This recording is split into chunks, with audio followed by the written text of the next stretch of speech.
Assalamualaikum warahmatullahi wabarakatuh.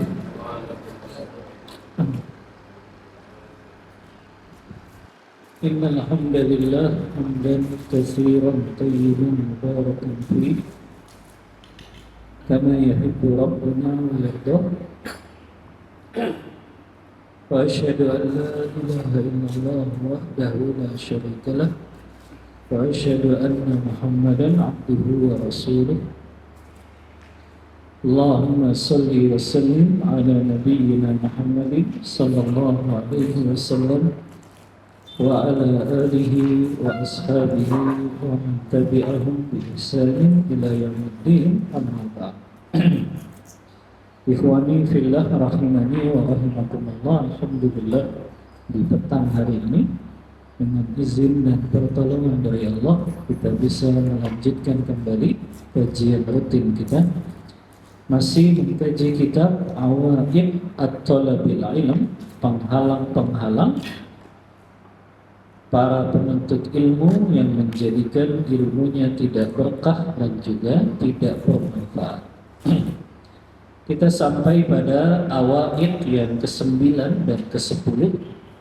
Di antara hambatan penghalang yang menjadikan penuntut ilmunya tidak berkah dan tidak bermanfaat, yaitu at-taswifu wa tamanni, suka menunda-nunda beramal saleh dan juga suka berangan-angan.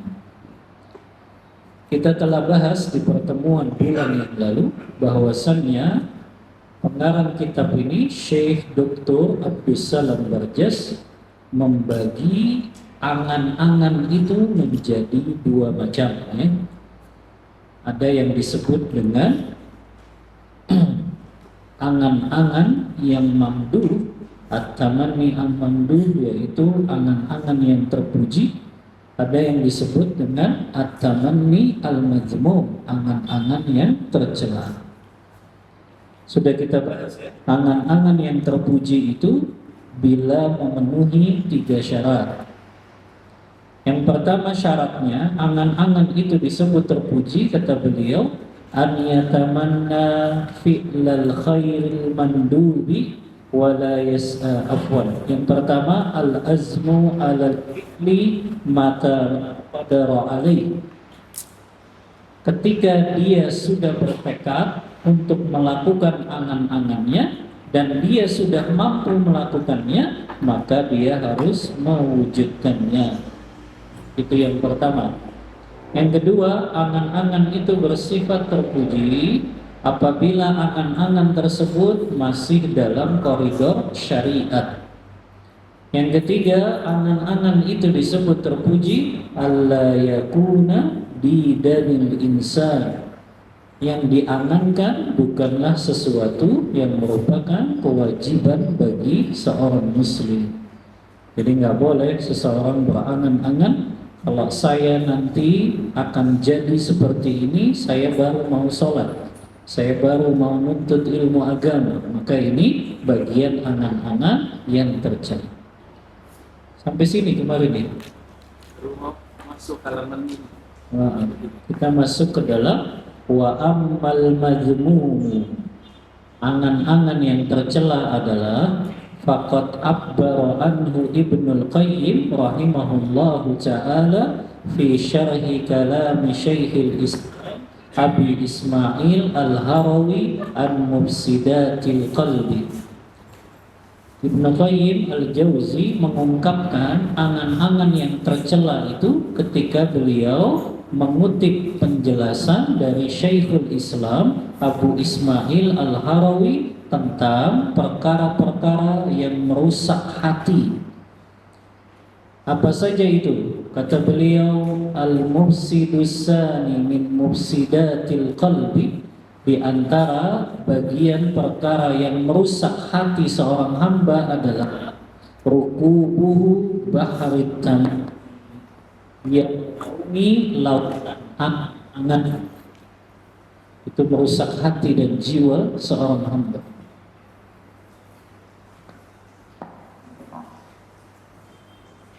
Jadi kata Ibnu Qayyim, perkara yang bisa merusak hati adalah mengarungi samudra angan-angan. Wa huwa bahrun la sahila lahu. Dia adalah lautan yang tidak bertepi. Wa huwal bahrul ladzi yarkabuhu mafaris al-alim. Dia adalah lautan yang diarungi oleh orang-orang yang bangkrut dalam masalah ilmu. Kama qila, sebagaimana dikatakan oleh seorang penyair, idza tamannaitu bittul laila mubtabitan innal muna ra'su amwalil mafalis. Apabila malam aku lewati, maka aku akan lewati malam-malam tersebut dengan cara aku melampiaskan semua perkara yang aku inginkan dan orang lain juga menginginkannya. Sesungguhnya modal utama bagi orang yang suka berangan-angan, modal utama orang-orang yang bangkrut itu adalah orang yang dia suka berangan-angan.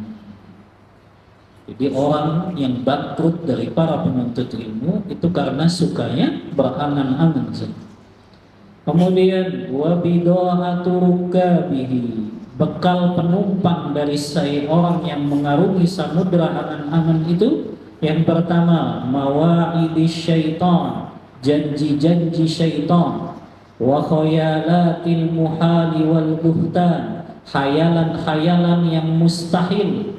Fala tazalu amwajul amanil kadhibah, maka mereka akan terus berlayar di tengah gelombang harapan palsu. Wal khayalat al batilah, juga khayalan-khayalan yang sia-sia. Tatala'abu biraqibihi kama tatala'abul kilabu bil jifah.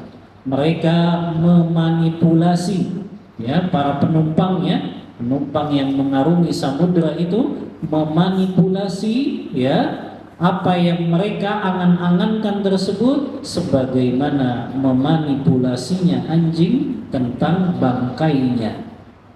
Wa hiya bida'atu kullu nafsin muhina. Itulah bekalnya setiap jiwa yang memalukan, khasisah yang sangat terhinakan, safliyah yang sangat terhina.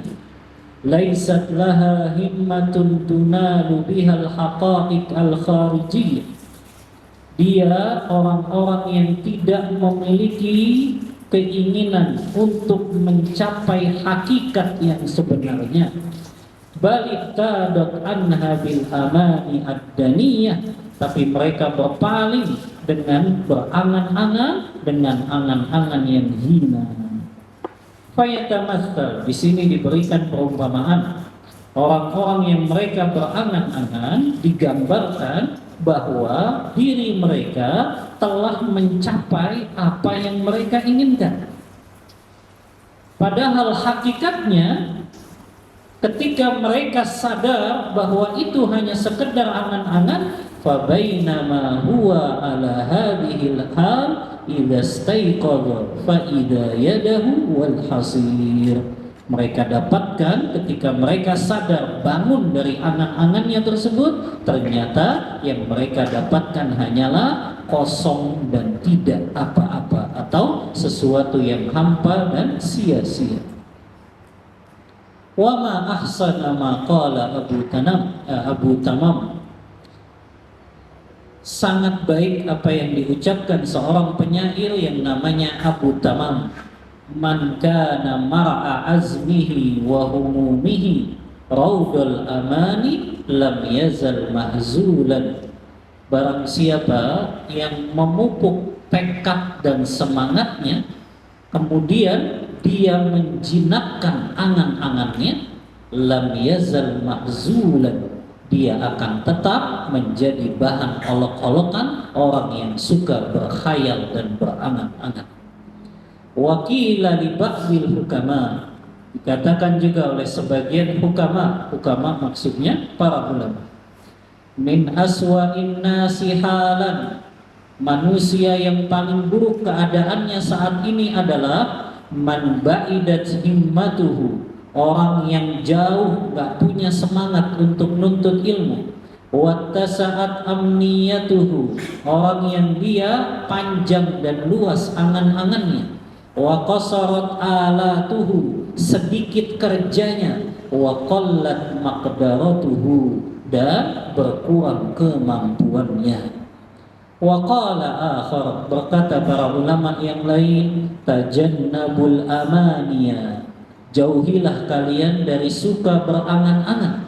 Fa innaha tuzhibu bi bahjatin ma khuwiltum, karena itu akan menghilangkan kebaikan-kebaikan yang telah Allah berikan kepada kalian. Wa tastasghiruna biha nikmatallahi alaikum, dan kalian menganggap remeh nikmat yang telah Allah berikan kepada kalian. Ini pesan-pesan para ulama kepada penuntut ilmu, jauhi yang namanya suka berangan-angan. Falyajtanibit talibu hadzal marad, maka hendaklah penuntut ilmu menjauhi penyakit ini. Waliyahdhar tamakkunahu minhu, dan hendaknya berhati-hati penyakit ini akan menimpanya. Fa innahu kassaratanil fattar, karena dia diibaratkan seperti kanker yang ganas. Qalla man yabra'u minhu, kalau dia sudah terserang penyakit tersebut, sedikit sekali mereka yang bisa terlepas darinya. Ini penyakit apa? Suka berangan-angan. Orang kalau sudah suka berangan-angan, maka itu penyakit yang ganas. Akhirnya apa? Dia suka melamun, sedikit bekerja, pengennya instan, karena khayalan-khayalan yang sia-sia saja yang dia khayalkan. Maka ini harus dijauhi, karena kata ulama dia seperti penyakit kanker yang ganas. Sedikit sekali orang yang bisa terlepas dari penyakit tersebut, yaitu suka berangan-angan. Kemudian di akhir dari pembahasan ini, pengarang kitab ini mengatakan, fakam min sari'in lahu la yafiqu min sabatihi, berapa banyak orang-orang yang dia suka berkhayal, dia tidak bangun lagi dari tidurnya. Wala yaftatu min quyudihi, dia tidak bisa terlepas dari belenggu khayalan tersebut.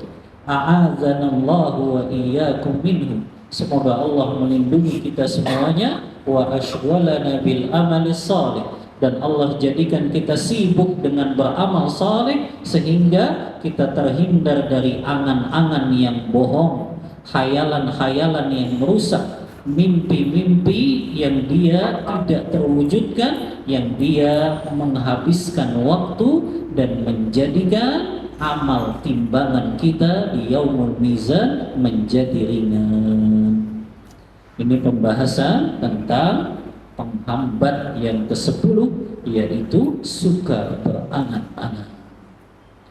Kita lanjut halaman 75, ikhwah, syadharatu min kalamil ulama. Syadharat itu artinya kepingan-kepingan emas. Kalau diartikan ungkapan-ungkapan mutiara dari perkataan-perkataan para ulama, anil ilmi wa talabihi, tentang ilmu dan tentang menuntut ilmu. Ini kata-kata indah, kata-kata mutiara dari para ulama yang dikumpulkan pengarang kitab ini tentang masalah ilmu dan masalah menuntut ilmu agama. Yang pertama, qala al-Hasan al-Basri rahimahullah, berkata seorang tabi'in yang bernama Imam Hasan al-Basri yang wafat tahun 110 Hijriah. Beliau berkata, kana rajul idza talaba al-ilma lam yalbath an yura dhalika fi takhasyu'ihi wa basarihi wa lisanihi wa yadihi wa salatihi wa zuhdihi. Ini kata-katanya kita resapi.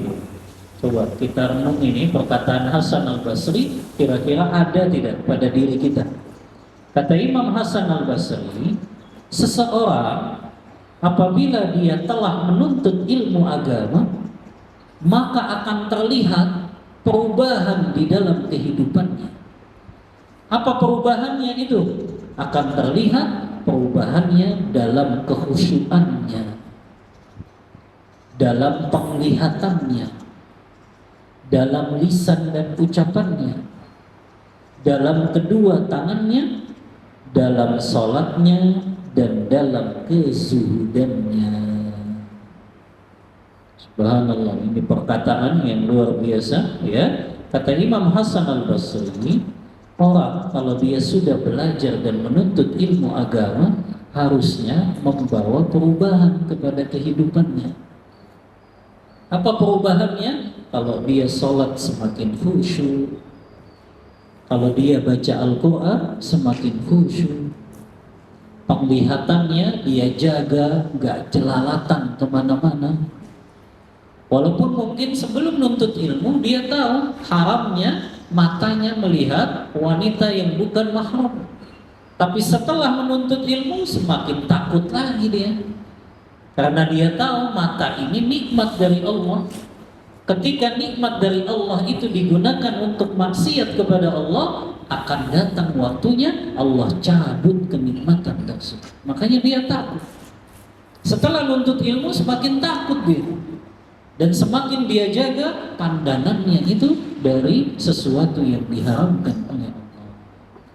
Karena dia tahu tadi kaidahnya, semakin seseorang mengkufuri nikmat Allah Ta'ala, maka ada saatnya Allah ambil nikmat-nikmat tersebut dari dalam dirinya. Maka penuntut ilmu lihat, salatnya semakin khusyuk, baca Qur'annya semakin khusyuk, ya. Begitu juga penglihatannya tadi, dia jaga dari perkara yang haram. Lisannya, yang keluar dari lisannya apa? Selalu kata-kata yang diridhoi oleh Allah. Coba kita evaluasi, ya. Orang kalau sudah nuntut ilmu, lisan yang keluar itu atau kata-kata yang keluar dari lisannya itu kan harusnya kata-kata yang selalu memuji Allah Ta'ala. Walaupun itu musibah yang menimpanya, penuntut ilmu dia tahu, sebagaimana sabda Rasulullah, kata Rasulullah, apabila engkau mendapatkan kabar tentang kebaikan, maka ucapkan apa? Alhamdulillahilladzi bi ni'matihi tatimmus. Tapi ketika yang engkau dapatkan adalah keburukan, bencana, musibah, tetap kita diperintahkan Rasulullah apa? Memuji Allah dengan mengatakan apa? Alhamdulillahi ala kulli hal. Jadi harusnya penuntut ilmu, ya, kalau ditanya, loh katanya kamu sakit, apa jawabannya? Alhamdulillah ala kulli hal. Loh katanya habis dapat musibah kamu, apa yang diucapkan? Alhamdulillah ala kulli hal. Loh katanya mobilnya habis tabrakan, Alhamdulillah ala kulli hal. Sudah keluar nggak kata-kata itu Bang kalau kita dapat musibah? Penuntut ilmu harusnya seperti itu, kata Hasan al-Basri. Lisannya beda dengan orang yang nggak nuntut ilmu agama. Karena itu menggambarkan apa? Kesucian jiwa dan kebersihan hatinya. Bayangin kalau dia ditimpa musibah, ditimpa bencana, yang keluar dari lisannya tetap memuji Allah Ta'ala. Kalau ada masalah, ditimpa kesempitan, kesulitan, tetap lisannya yang keluar Alhamdulillah ala kulli hal. Ini penuntut ilmu seharusnya, kata Hasan al-Basri. Kalau dia sudah nuntut ilmu agama, berubah kehidupannya, berubah yang keluar dari lisannya tersebut. Karena dia sudah tahu keutamaan orang yang memuji Allah Ta'ala, baik dalam keadaan sempit, susah, ditimpa bencana dan musibah, Allah akan bangunkan apa? rumah khusus untuknya di surga yang disebut dengan Baitul Hamd. Untuk mengingat hadis ya, riwayat Tirmidzi itu yang kata Rasulullah, beliau tanya malaikatnya, wahai malaikat, qabattum samra'ata fuadi abdi. Wahai malaikat, engkau telah cabut buah hati anak hambaku tersebut. Artinya ini keutamaan orang yang dia ditinggal wafat oleh anaknya yang wafat sebelum usia balik. Kemudian kata malaikat, iya wahai Rasul, iya, na'am ya Allah, betul wahai Allah, aku telah cabut itu ya buah hati dari hambamu. Kemudian kata Allah, madza yaqul, apa yang dia ucapkan ketika anaknya meninggal dunia tersebut. Ternyata kata malaikat, hamidaka wastarja. Ternyata hambamu ini ketika anaknya meninggal dunia, belum memasuki usia balik, dia tetap memujimu ya Allah. Dan dia mengucapkan kalimat istirja, inna lillahi wa inna ilaihi raji'un. Apa kata Allah?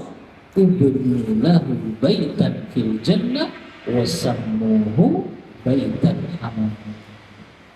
Bangunkan untuknya rumah di surga dan berikan nama pada rumah itu rumah Al-Hamd, yaitu untuk orang yang selalu memuji Allah walaupun di saat-saat sempit dan kesusahan.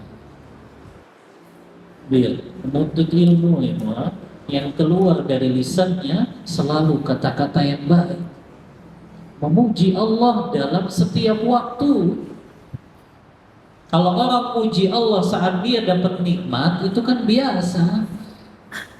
Ini orang puji Allah saat anaknya dicabut nyawanya, ditinggal wafat oleh anaknya. Itu kan berat sekali, makanya balasannya pun luar biasa. Ya, orang memuji Allah saat dia ditimpa musibah, bencana, kesempitan, masalah yang gak kunjung selesai, itu orang yang luar biasa. Ini penuntut ilmu, kata Hasan Al-Basri, berubah ya cara pandangnya, lisannya ketika berbicara ya. Karena dia sudah belajar tentang keutamaan orang yang senantiasa memuji Allah, menjaga lisannya ya. Begitu juga wayadihi, kedua tangannya gak akan dia gunakan untuk menzolimi manusia. Dia gunakan tangannya untuk berzikir kepada Allah, untuk bersedekah, untuk menolong saudara muslimnya yang kesusahan. Menuntut ilmu, berubah itu ya. Kemudian juga wasolatihi, solatnya semakin khusyuk, solat sunnahnya juga semakin diperbanyak, solat malamnya gak pernah ditinggalkan. Penuntut ilmu ya, aib rasanya kalau penuntut ilmu dia tinggalkan sholat tahajud dan witirnya di malam hari.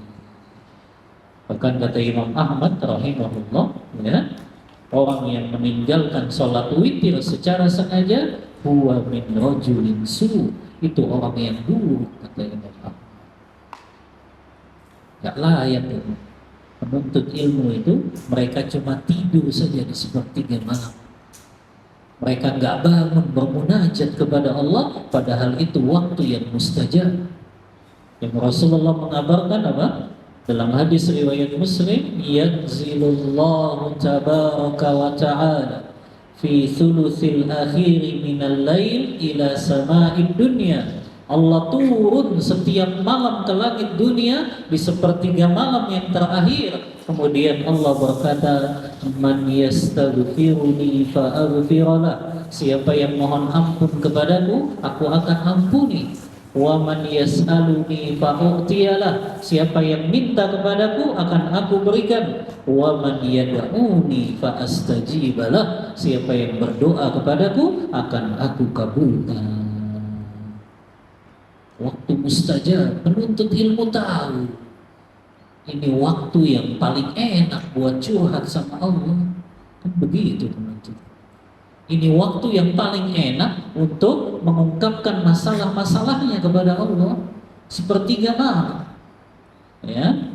Makanya para ulama salaf nggak pernah mereka meninggalkan sholat malam ini karena mereka orang-orang yang paham tentang ilmu agama. Maka sholat sunnahnya pun dijaga, terutama sholat qiyamul lailnya. Bahkan para ulama salaf terdahulu mereka selalu saling membangunkan dengan istrinya. Ya, ini yang disabdakan Rasulullah, rahimallahu rajulan, Allah merahmati seorang suami, qama minal laili, dia bangun untuk salat malam. Setelah dia salat malam, dia bangunkan istrinya.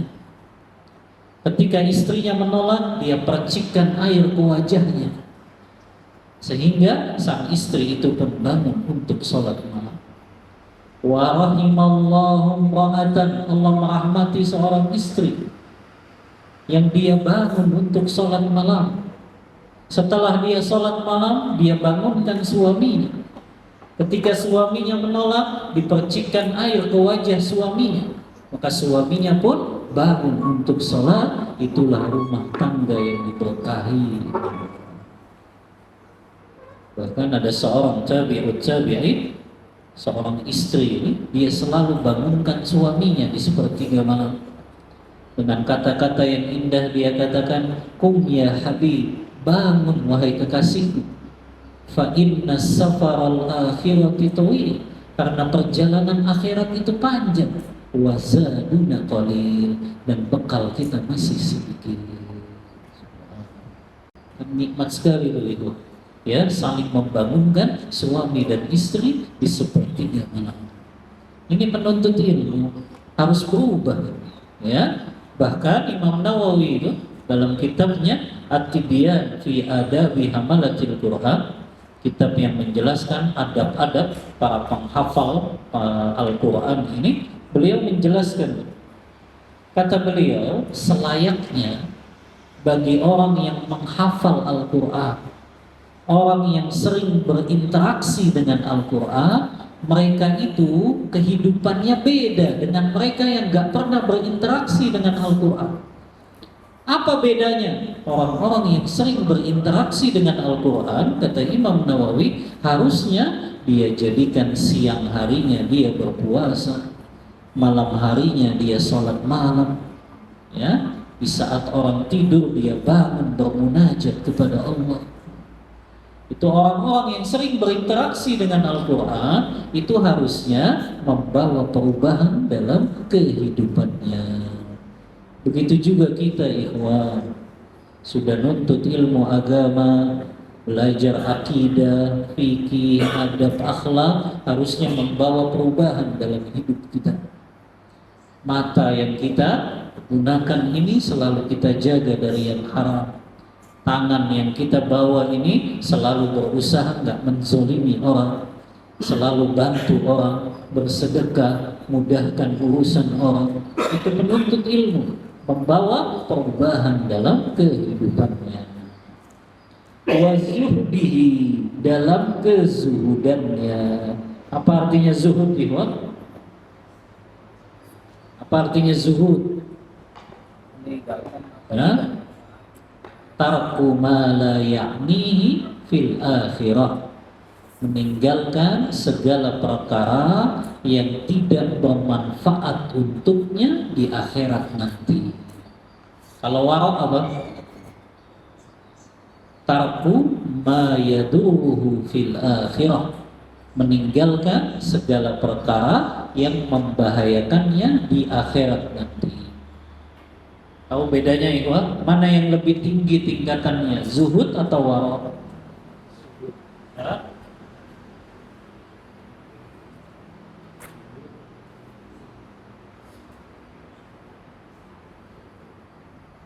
Meninggalkan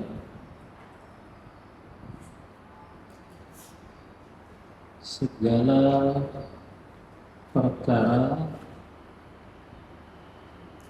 yang tidak bermanfaat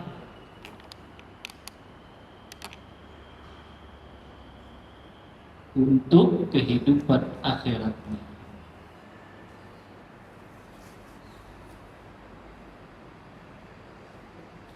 Ini zuhud. Kalau wara, tarku ma yadurru fil akhirah, meninggalkan segala perkara yang membahayakan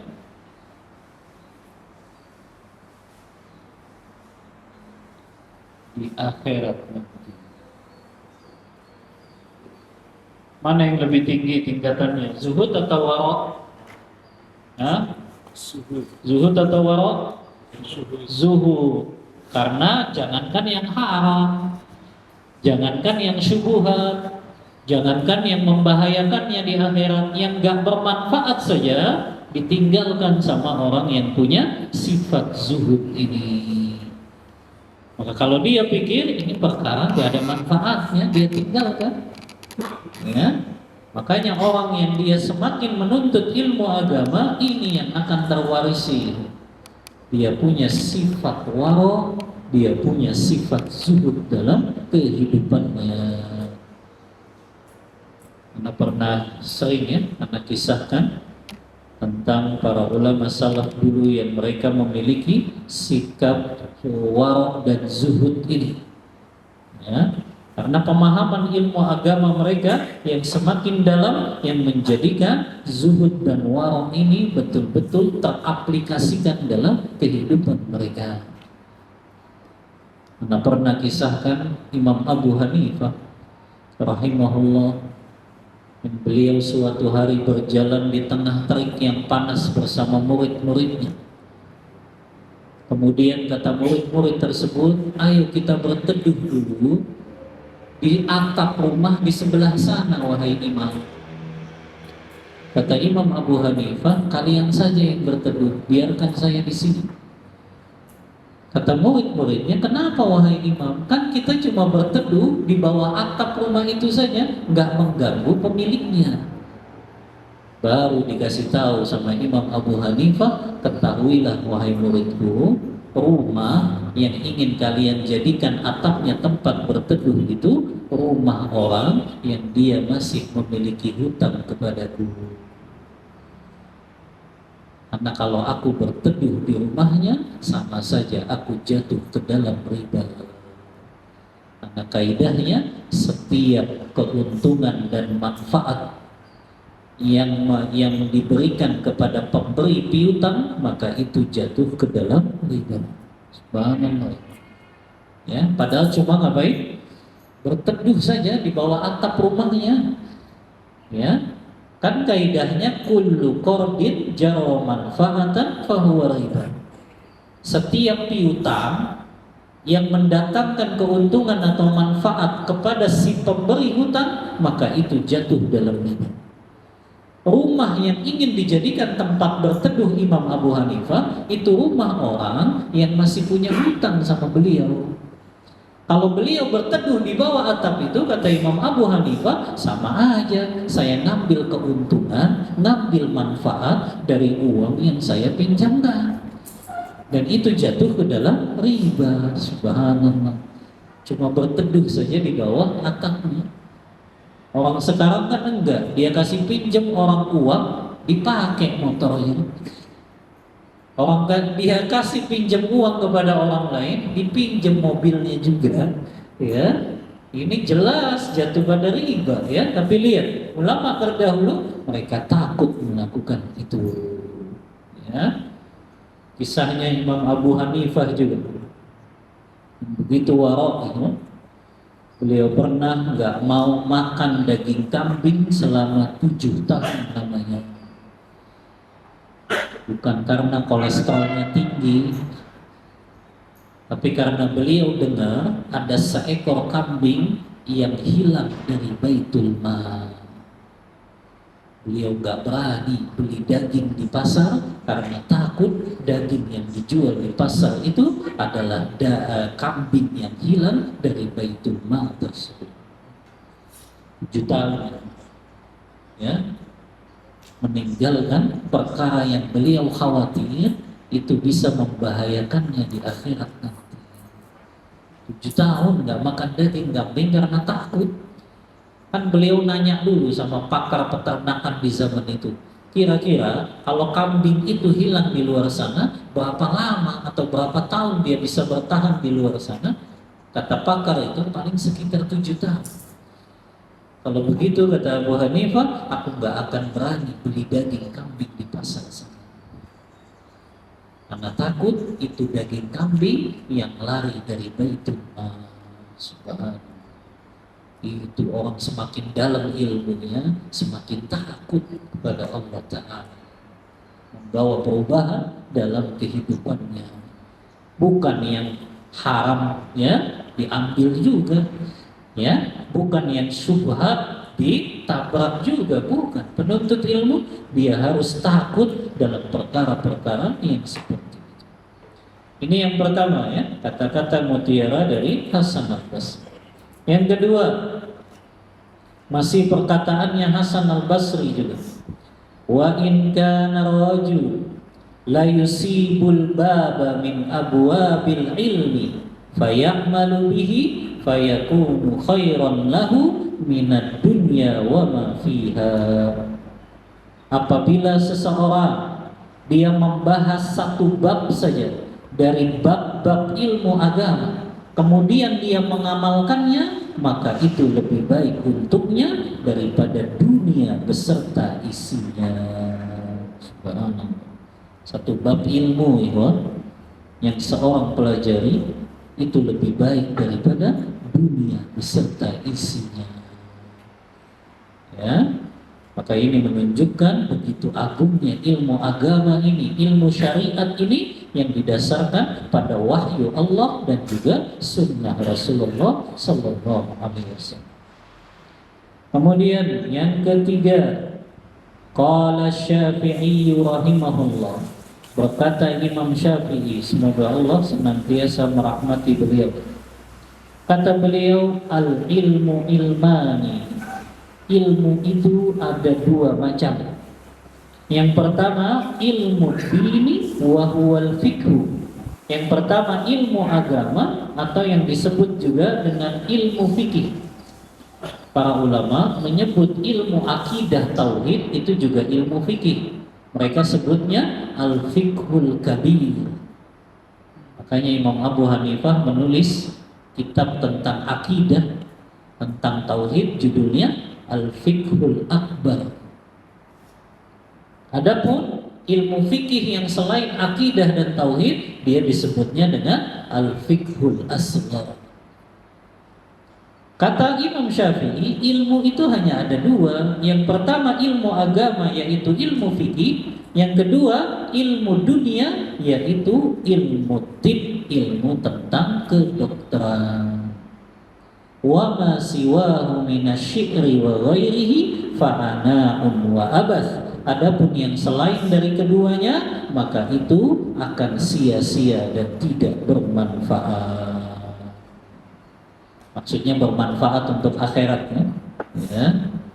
Adapun dunia mungkin manfaat, tapi untuk akhirat tidak bermanfaat, kata beliau. Berarti 2 ini, ya, ilmu agama dan ilmu yang berkaitan dengan masalah kesehatan. Karena kenapa?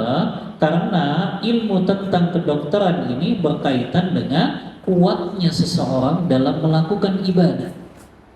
Makanya kalau kita lihat beberapa ulama sampai mereka menulis juga dalam kitab mereka berkaitan dengan pengobatan-pengobatan. Contoh, Imam Ibnu Qayyim al-Jauzi, beliau menulis dalam kitab sejarahnya yang panjang itu, yang berjudul Zadul Ma'ad fi Hadi Khairil Ibad. Beliau diantaranya membawakan bab khusus tentang pengobatan dengan cara Nabi Sallallahu Alaihi Wasallam.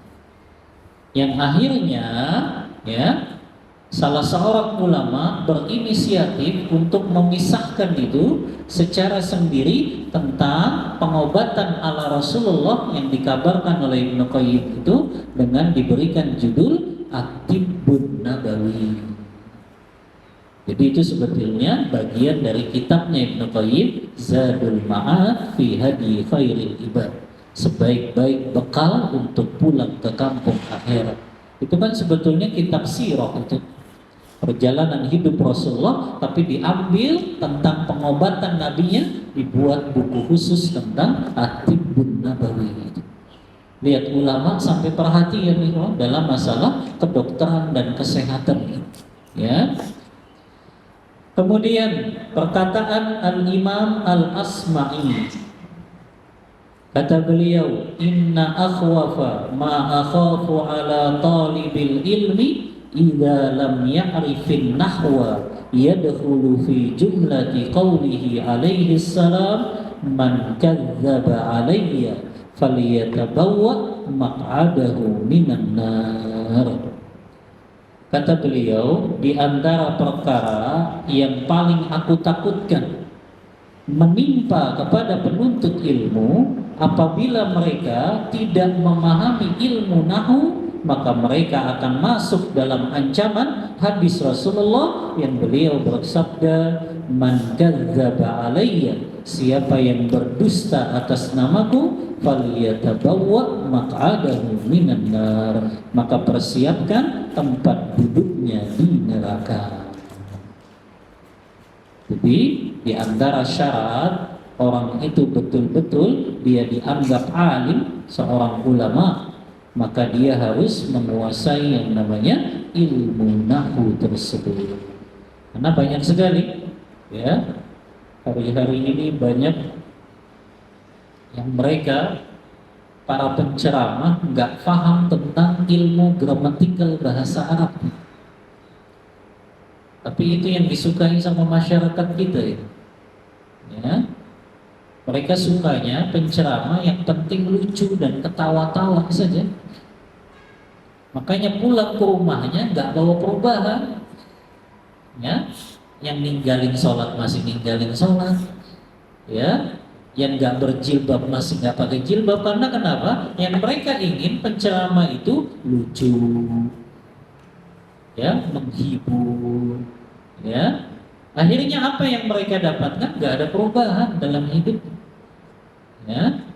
Dan disinilah diingatkan oleh Imam Al-Asma'i, kalau penuntut ilmu itu dia nggak paham tentang ilmu nahu, apalagi penceramah, apalagi ustaz, apalagi muballigh, dia ngutip hadis, ngutip ayat, nggak paham ilmu nahu, dia jatuh dalam ancaman hadis ini, siapa yang berdusta atas namaku, persiapkan tempat duduknya di neraka.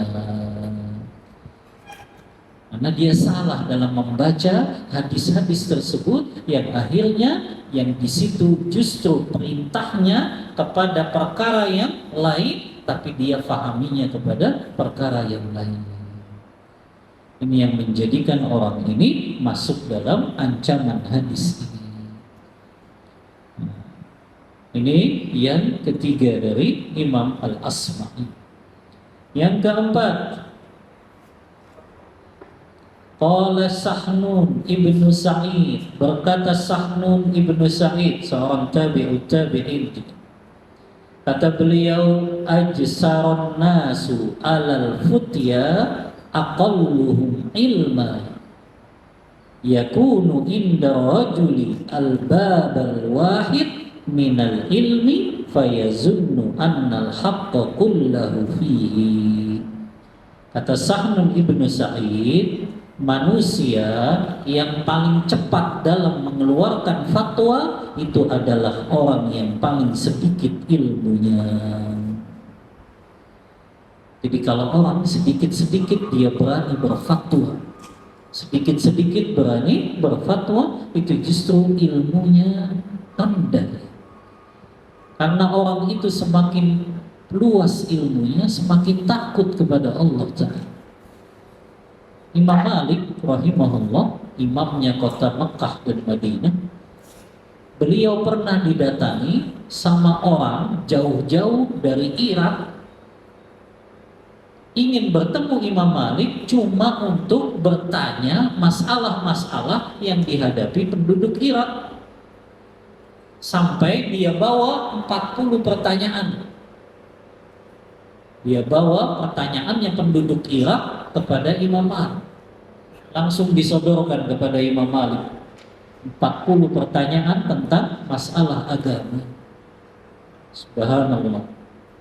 Kata Imam Malik, hanya 4 yang beliau bisa jawab. 36 soal beliau katakan la adri wallahu ta'ala a'lam.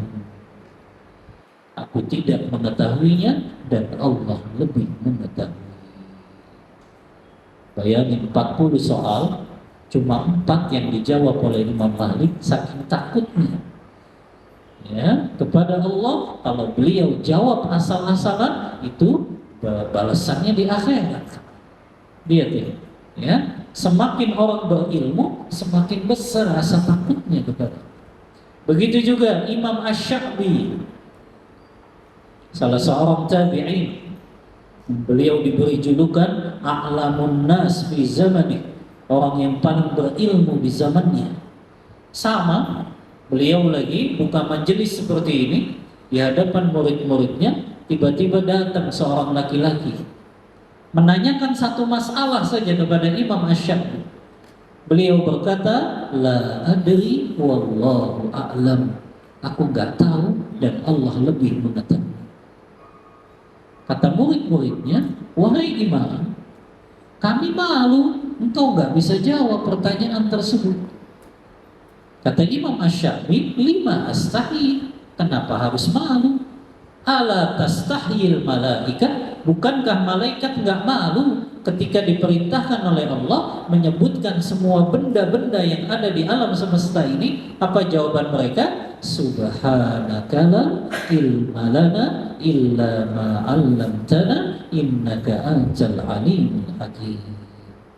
Malaikat saja enggak malu, kata Imam Asy-Sya'bi, ketika diperintahkan Allah menyebutkan benda-benda yang ada di alam semesta dan mereka enggak tahu ilmunya. Jawaban mereka, subhanaka la ilma lana, maha suci engkau yang kami enggak miliki ilmu ya Allah.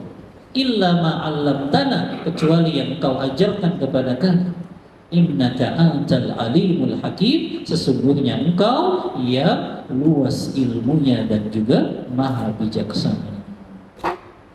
Maka ini perkataan Syahnun bin Sa'id tentang orang yang justru cepat dalam berfatwa, dia orang yang sedikit ilmu. Yang kelima, kana ba'dul hukama yaqul, sebagian para hukama itu jamak dari hakim. Hakim itu di zaman dulu ya ulama. Jadi semua hakim di zaman dulu itu adalah ulama. Karena hakim ketika memutuskan sesuatu itu berdasarkan ilmu agama. Yaqulu, sebagian ulama berkata, nafa'anallahu wa iyyakum bil ilmi, semoga Allah menjadikan untuk kita semuanya dan untuk kalian ilmu yang bermanfaat untuk diri kita. Wala ja'ala hazzana minhul istima' wa ta'ajjub, dan semoga Allah tidak menjadikan ilmu yang kita pelajari ini hanya sekedar untuk mendengar dan cuma sekedar takjub saja. Lihat ini teguran nih bagi kita menuntut ilmu. Kalau menuntut ilmu bukan cuma ngedengerin, sama bukan sekedar bangga saja. Saya hadir loh di majelisnya Ustadz Fulan, di majelisnya Syekh Fulan, ya, tapi nggak ada perubahan dalam kehidupannya, ya, bukan seperti itu penuntut ilmu, ya. Makanya sebagian ulama mengatakan, ya, jangan jadikan bagian kami dari menuntut ilmu ini cuma sekedar dengerin, kemudian berbangga-bangga saja dengan ilmu itu, tapi nggak diamalkan, nggak dipraktekkan, nggak bawa perubahan dalam kehidupannya. Artinya itunya ilmunya nggak manfaat untuk dirimu, ya. Maka sebagian ulama berlindung dari perkara tersebut. Kalau orang hanya menjadikan ilmunya sekedar dengar dan takjub saja, Karena ilmu itu yang paling penting pengamalannya dalam kehidupan kita sehari-hari. Begitu juga qala Sufyan Ats-Tsauri, berkata Imam Sufyan Ats-Tsauri, seorang tabi'ut tabi'in, idza tara'asa ar-rajulu sari'an adara bi katsirin minal ilmi wa idza talaba wa talaba balagha. Kata Sufyan Ats-Tsauri, kalau seseorang itu sudah sibuk dengan masalah organisasi, maka itu akan membahayakan ilmu yang telah dia dapatkan. Ya. Jadi taruh asa itu organisator. Dia sibuk tuh dengan organisasinya, itu malah apa? Akan membahayakan ilmunya. Karena kenapa? Orang kalau sibuknya organisasi saja, kapan dia murojaah ilmunya? Kapan dia menghafalnya? Kapan dia untuk mengamalkannya gitu? Sibuknya ngurusin saja yang dia organisasikan tersebut. Maka ini perkataan Imam Sufyan Ats-Tsauri. Ya. Begitu juga berkata Abbas ibnul Mughirah ibnu Abdurrahman, dari ayah beliau berkata, Ja'a Abdul Aziz Ad-Darawardi fi jama'atin ila abi. Suatu hari datang seseorang, yaitu Abdul Aziz Ad-Darawardi, ke dalam majelis ayahku. Liyuridu alaihi kitab, yang Ad-Darawardi ini ingin membaca satu kitab di hadapan ayahku. Faqara'a lahu Ad-Darawardi, maka membacalah Ad-Darawardi ini sebuah kitab. Wa kana radiul lisan, tapi ternyata lisannya ketika membaca itu buruk. Yalhanul lahnan qabihan, banyak lahannya ketika membaca kitab tersebut. Maka ayahku pun berkata, waihaka ya Darawardi, anta kunta ila islahi lisani. Wahai Darawardi, celakalah engkau, harusnya engkau memperbaiki ucapan lisanmu dalam membaca kitab tersebut.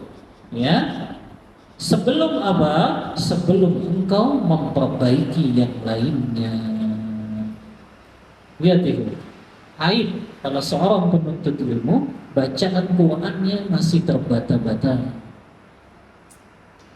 Ya, kalau baca kitab yang gundul wajarlah. Ya, ini baca Quran masih terbata-bata. Menuntut ilmunya sudah 10 tahun, itu yang prioritas. Ya, Anda selalu katakan kepada penuntut ilmu pemula, ada 5 ilmu yang prioritas harus antum kuasai. Yang pertama, ilmu yang berkaitan dengan akidah dan tauhid. Karena itu syarat diterimanya ibadah. Selama akidah seseorang itu rusak, masih tercampur dengan kesyirikan, maka Allah tolak amal ibadahnya tersebut. Makanya itu prioritas, akidah dan tauhid yang dipelajari. Kalau masih tercampur kesyirikan, tertolak amal ibadah, sebagaimana orang sholat tapi masih memakai pakaian yang najis. Ya. Yang kedua, ilmu fikih yang berkaitan dengan masalah ibadah. Itu prioritas ibadah kita sehari-hari. Wudu, sholat, puasa, zakat, haji, umroh, itu prioritas. Ya, karena kalau kita nggak tahu rukun-rukunnya, syarat-syarat sahnya, tertolak juga amalan kita. Yang ketiga, adab dan akhlak. Adab dan akhlak itu mempelajari adabnya kepada Allah, adabnya kepada sesama manusia. Yang keempat, qiraatul Quran. Ini prioritas, membaca Al-Quran sesuai dengan hukum tajwid. Prioritas, ya. Kalau memang kita masih merasa bacaan kita masih terbata-bata, itu yang kita prioritaskan.